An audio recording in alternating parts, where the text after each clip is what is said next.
என் பெயர் விக்னேஷ். என்னை எல்லோரும் விக்கி என்றுதான் கூப்பிடுவார்கள். அந்த இரவு என் வாழ்க்கையை முழுவதும் மாற்றிய இரவாக மாறியது என்று நான் ஒருபோதுமே நினைக்கவில்லை.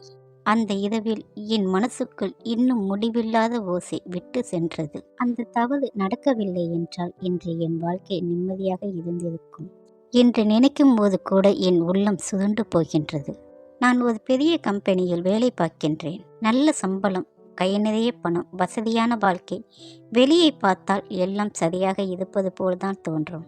ஆனால் உள்ளத்தில் நான் எவ்வளவு உடைந்து போயிருக்கேன் என்று யாருக்கும் புரியவில்லை. அந்த நாளில் ஆபீஸில் ஒரு பார்ட்டி நடந்தது. எல்லோரும் சிரித்து கொண்டிருந்தார்கள். கிண்டல் பேசியும் இசை சத்தமும். அந்த சூழலில் நான் மட்டும் தனிமையில் நின்றேன். குடிக்கக்கூடாது என்று முடிவு செய்த நான் அந்த இரவில் என் மனசு கஷ்டத்தில் அடிமையாகிவிட்டேன். ஒரு கப் 2 கப் என்று தொடங்கியது. எப்பொழுது எல்லை கடந்தேன் என்று எனக்கு தெரியவில்லை. எல்லாம் முடிந்த பின்பு காரை எடுத்துக்கொண்டு கிளம்பினேன். வெளியே மழை, இடி, காற்று கலந்து இருள் பரவியது என்று கூட தெளிவாக தெரியவில்லை. லைட்டை ஏற்றி மெதுவாக ஓட்டிக்கொண்டு வந்தேன். அந்த நேரத்தில்தான் நான் அவளை பார்த்தேன். சாலை ஓரத்தில் மழையில் நனைந்து சுருண்டு உட்கார்ந்து கொண்டிருந்தாள். கையில் ஒரு பை. அவள் உடம்பு நடுங்கிக் கொண்டிருந்தது. அந்த காட்சி என் மனதில் ஒரு நொடி குத்தியது. நான் காரை மெதுவாக நிறுத்தி கண்ணாடியை இறக்கினேன். எங்கே போகணும் என்று கேட்டேன். அவள் மெதுவாக, என் மாமா வீட்டுக்கு போகணும், பஸ்ஸுக்காக காத்திருக்கிறேன் என்றாள். அந்த குரலில் இருந்த அச்சம் என் காதில் இன்னும் ஒலிக்கின்றது. அந்த நேரத்தில் பஸ் வர வாய்ப்பில்லை. அவளை அப்படியே விட்டுவிட்டால் என்ன ஆகும் என்ற எண்ணம் என்னையும் அமைதியாக இருக்க விடவில்லை.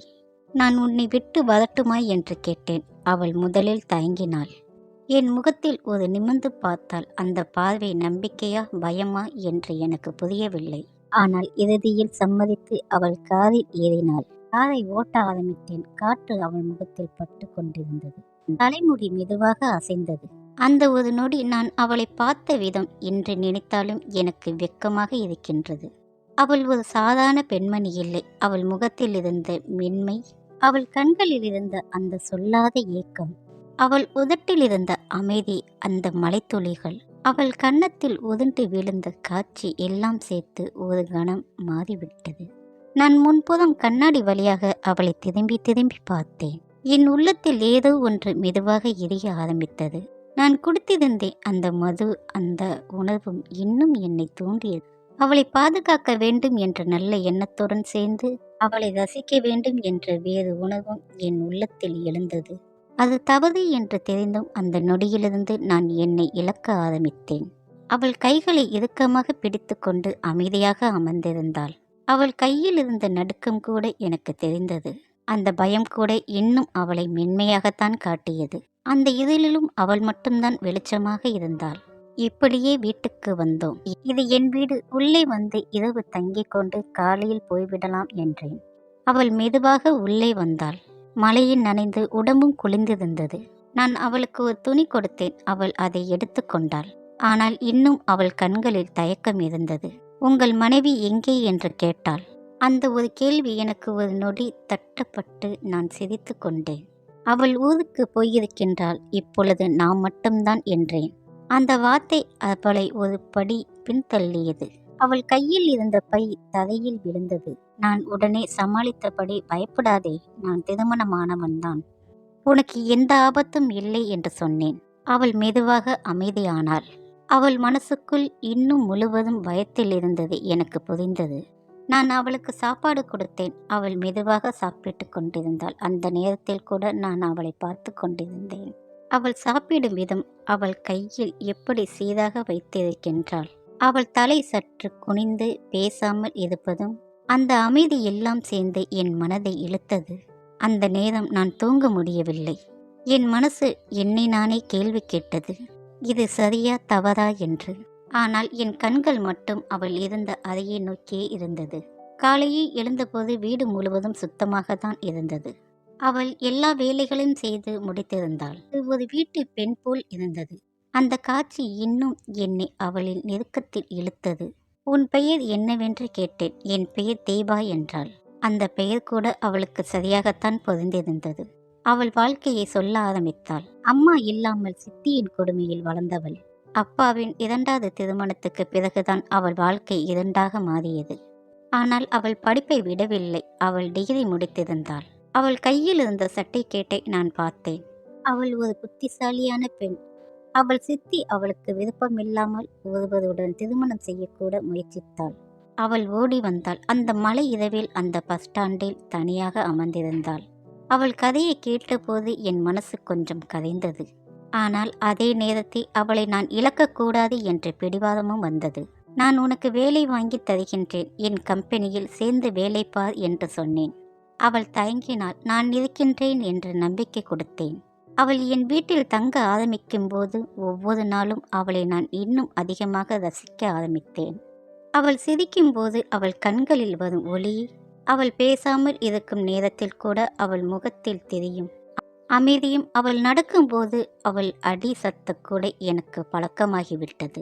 நான் அவளை நேசிக்கின்றேன் அல்லது அது வெறும் ஆசையா என்று தெரியாமல் என் மனம் குழப்பத்தில் விழுந்தது. ஆனால் ஒரு உண்மை மட்டும் என்னை விட்டு போகவில்லை. அந்த மலையில் இரவில் என் காதில் ஏறிய அந்த பெண் என் வாழ்க்கை முழுவதும் மாற்றிவிட்டாள். அந்த மாற்றம் என்னை மெதுவாக ஒரு தவறான பாதைக்கு இழுத்தது கொண்டு போகின்றது என்று மட்டும் நன்றாக தெரிந்தது. நான் அதை நிறுத்த முடியாமல் இருந்தேன். அவள் கண்களில் பார்வை எல்லாம் இன்று வரை மறக்க முடியவில்லை. அந்த கண்கள் மட்டும் என்னை ஏதோ ஒரு விதம் இழுத்தது. என் மனசுக்கு சொல்ல முடியாத ஒரு இழப்பு. இவளை எப்படியாவது அடைய வேண்டும். அவள் இரக்கத்தை வைத்து, அவளின் நம்பிக்கையை வைத்து அவள் மனசுக்கு நுழைய வேண்டும் என்று நான் நினைத்தேன். அவள் என்னோடு இருந்தால் மட்டுமே அவளுக்கு என்னை நம்பிக்கை வரும். அந்த நம்பிக்கையுடன் தான் நான் அவளை அடைய முடியும் என்று என் மனசுக்குள் நானே பேசிக்கொண்டேன். ஒரு திட்டம் போட்டுக்கொண்டேன். நான் சாதாரணமாக இப்படிப்பட்ட ஆண் இல்லை. என் குடும்பம், என் வாழ்க்கை என்று ஓடிக்கொண்டிருக்கும் ஒரு மனிதன். எனக்கே சில கஷ்டங்கள் இருக்கின்றது, மனக்குழப்பங்கள் இருக்கின்றது. எவ்வளவு வசதியாக இருந்தாலும் என் உள்ளத்தில் அமைதியாக நான் இருந்ததே இல்லை. இப்பொழுதும் ஏதோ ஒரு வெற்றிடம் என்னுடன் இருந்தது. ஆனால் அவள் என்னை பார்க்கும் ஒவ்வொரு நொடியும் அந்த வெற்றிடம் மெதுவாக நிரம்ப ஆரம்பித்தது. அவள் என் பக்கத்தில் வந்து நிற்கும்போது, அவள் அருகே நான் சுவாசிக்கும் அந்த நொடிகள் கூட எனக்கு ஒரு புதுசாக உணர்வு தோன்றியது. அவள் அருகே இருந்தால் எனக்கு ஒரு அமைதியும் சந்தோஷமும் இருக்கும் என்ற உணர்வு வந்தது. அவள் பேசாமல் இருந்தாலும் அவள் கண்கள் மட்டும்தான் என்னோடு பேசிக்கொண்டிருந்தது. அந்த பார்வையில்தான் நான் தொலைந்து போனேன். என் கம்பெனியில் அவளுக்கு நான் வேலை வாங்கி கொடுத்தேன். அவள் என்னோடு வேலை செய்ய ஆரம்பித்தாள். சில நாட்களில் என் மனைவியும் பிள்ளையும் வீட்டுக்கு வந்து விட்டார்கள். அவள் எங்களோடு சேர்ந்து பழக ஆரம்பித்தாள். ஆனால் ஒவ்வொரு நாளும் அவளை பார்க்கும்போது என்றாவது இவளை அடைய வேண்டும் என்ற ஒரு தவறான எண்ணம் உள்ளுக்குள் முளைத்து கொண்டே இருந்தது. சில நாட்கள் கழித்து என் மனைவியும் பிள்ளையும் அவளை பற்றி கேட்டார்கள். அவள் சாந்தமாக தன்னை அறிமுகப்படுத்திக் கொண்டாள். என் மனைவிக்கு அவள் எங்கள் வீட்டில் இருப்பது முழு சம்மதம். ஏனென்றால் என் மகளை அவள் 2 நாளிலேயே அன்பாக கவனித்து கொண்டாள். என் மகளுக்கு இப்பொழுது 10 வயது. 2 வருடங்களுக்கு முன்பு ஏற்பட்ட விபத்தில் தன் பார்வையை இழந்து விட்டாள். அந்த நாளிலிருந்து எங்கள் வாழ்க்கை சிதறி போனது. என் மனைவிக்கு உடல்நிலை சரியில்லை. மேலும் குழந்தை பெற முடியாது என்று மருத்துவர் சொன்ன பின்பு நான் அவளை கட்டாயப்படுத்த விரும்பவில்லை. என் ஆசைகளை அடக்கிக் கொண்டு நான் வாழ்ந்தேன். ஆனால் அந்த அடக்கி வைத்த உணர்வு மெதுவாக என்னை உள்ளுக்குள் அழுத்திக் கொண்டே இருந்தது. அதற்கு மேலாக என் மகளின் நிலைமை என்னை தினமும் உடைந்து கொண்டே இருந்தது. அந்த வேதனையில்தான் நான் மதுவை குடிக்க ஆரம்பித்தேன். அப்பொழுதுதான் தீபாவை பார்த்தபோது என் மனம் பலவீனமாக அவளை அடைய வேண்டும் என்ற ஆசையில் தவறான பாதைக்கு என்னை இழுத்து கொண்டே சென்றது. இருந்தாலும் தவறு என்று தெரியும். அதை முழுவதும் நிறுத்த முடியாமல் தவித்தேன். என் மனைவிக்கு தீபாவை மிகவும் பிடித்து போனது. இருவருமே நல்ல நண்பர்களாக போனார்கள். என் வாழ்க்கையும் கொஞ்சம் அமைதியை திரும்ப ஆரம்பித்தது. அன்றைய நாள் வேலை முடிந்ததும் நண்பனின் பிறந்த நாள் விழாவிற்கு சென்றேன். அங்கு நண்பர்களின் சிரிப்பு கேலி மத்தியில் அதிகமாக மது அருந்திவிட்டு தடுமாறியபடி வீட்டுக்கு திரும்பினேன். அந்த இரவு தீபா மட்டும் எனக்காக காத்திருந்தாள். அது என் மனதில் ஒரு விதமாக தொட்டது. யாரோ ஒருத்தி நமக்காக காத்திருப்பதும் நம்மளை கவனிக்கும் உணர்வும் உள்ளுக்குள் ஒரு சுகமான பதவியது. அவள் அமைதியாக சாப்பாடு போட்டாள். நான் கைகளை கட்டுப்படுத்த முடியாமல் தட்டை கீழே போட்டு விட்டேன். அவள் சிரித்தபடி மீண்டும் உணவு எடுத்து எனக்கு ஊட்ட ஆரம்பித்தாள். அந்த நெருக்கம், அந்த பாசம், அந்த மென்மையான பார்வை எல்லாம் சேர்த்து என் மனதில் தவறான அர்த்தம் எடுத்துக்கொண்டேன். அவள் என்னை படுக்க வைக்க விட முயற்சித்த போது அவள் கைகள் என் உடம்பில் தொட்டது. அந்த ஒரு கணம் என் உள்ளத்தில் அடக்கி வைத்த எல்லா ஆசைகளையும் தீப்பற்றி எரிந்தது. அவள் அருகில் இருந்த குளிர் காற்று என் உடல் சூடு அவளை தொட்டபோது அவள் சற்று பதறி என் கையை விலக முயற்சித்தாள். ஆனால் நான் அவளை விடவில்லை. நான் அவளை அணைத்து கொண்டேன். அந்த அணைப்பில் என்னை ஒரு பைத்தியமாக இன்பம் மூழ்கடித்தது.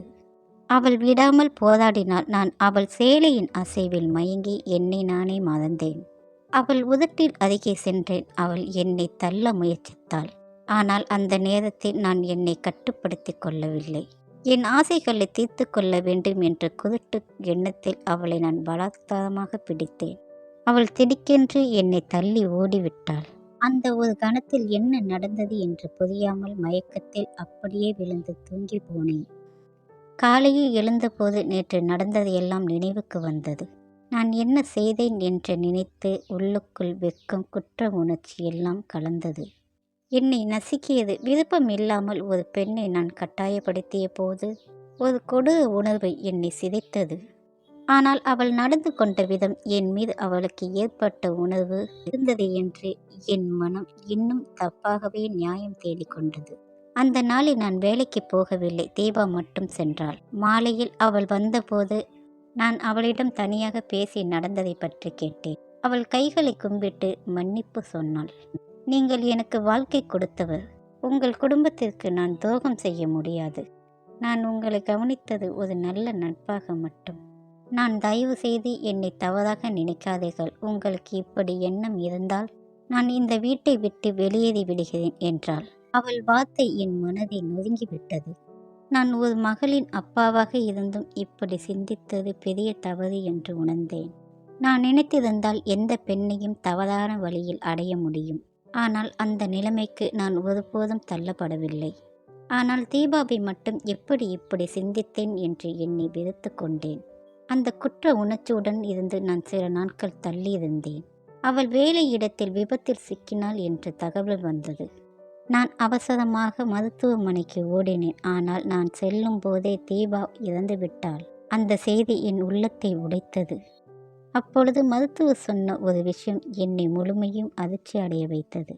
தீபா மருத்துவமனையில் சேர்க்கும் முன்பே அவள் உயிர் நீக்கப் போகிறது என்பதை அவள் உறுதியாக உணர்ந்து விட்டாள்.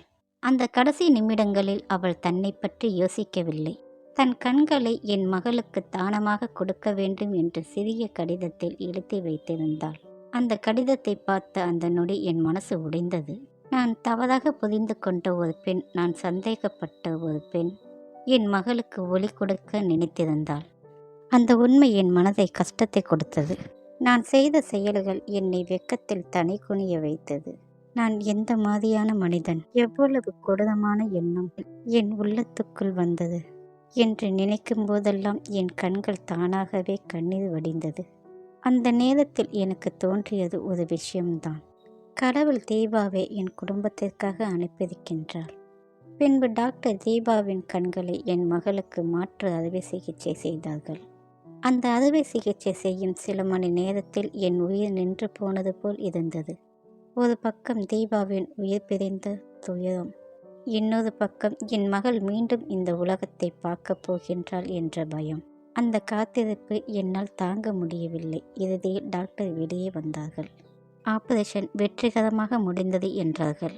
அந்த வார்த்தை எனக்கு மறுபிறவி கொடுத்தது போல் இருந்தது. அதன் பிறகு தீபாவின் இறுதி சடங்குகள் அமைதியாக முடிக்கப்பட்டது.